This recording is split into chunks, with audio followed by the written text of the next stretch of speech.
Welcome back to Go. I'm Aaron Chubb. I'm a learning strategist at the Student Success Center. I'm joined here by Nicole Eva. She's a librarian here at the University Library. Nicole, welcome to Go. Thank you. So I send a lot of students your way when they're working on papers to get help on research and going through the databases. What are some of the biggest issues that you see undergraduates having when it comes to research?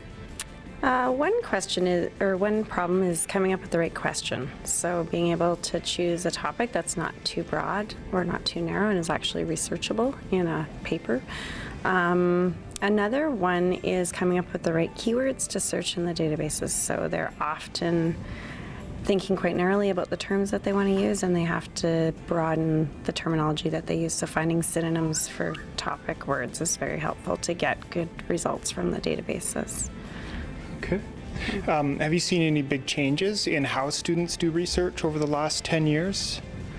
Yeah, so of course everyone thinks that Google and Google Scholar is the answer and that they need not use the library resources as much, but by using the resources that we have in the library, you're kind of already secure in knowing that they're of reliable quality, and that if you're looking for a peer-reviewed article, you can kind of tell that to the database and that's what you get back, whereas Google Scholar isn't always so assured about that, as well as Google Scholar just doesn't have as much access to the recent resources that we get purely because we subscribe to these databases and journals. So we have a lot more access to stuff than Google does.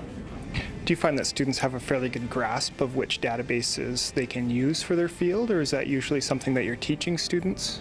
Yeah, I think most of the time when you first go to the library website, there's sort of one search box and people just tend to use that, which is fine.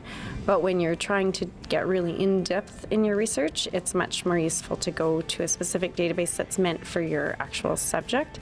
And then you can get a lot more granular and more specific in your searching and come up with stuff that's more directly relevant to your topic. So having them come to the information desk or seeing us in one of their classes is really useful for that, because we try to direct them to those sources that they might not find if they were just to sort of land on the library homepage and start typing.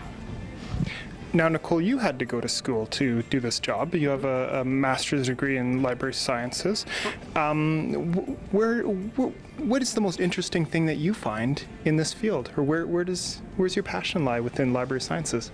I actually think it's really interesting to just find out all the research that people are doing. So I think it's fun. It's sort of like being an information detective.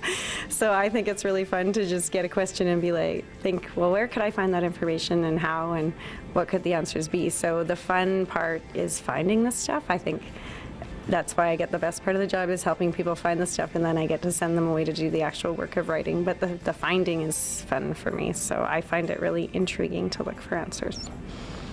Fantastic. Okay, so students who are working on their term papers, come down to the University Library and talk to Nicole or one of the other librarians here give you some tips on finding information for your papers. For Go, I'm Aaron Chubb.